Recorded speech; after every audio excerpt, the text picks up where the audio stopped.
के चरण में मेरी बंदगी उभर आए,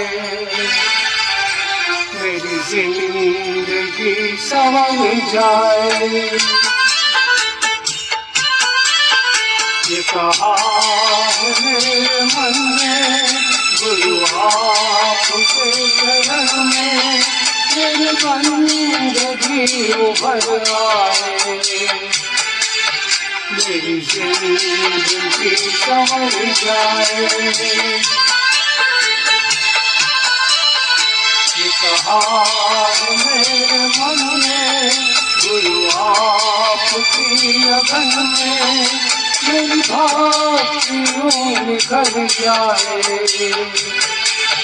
मेरी जिंदगी संवर जाए। ये कहा है मेरे मन में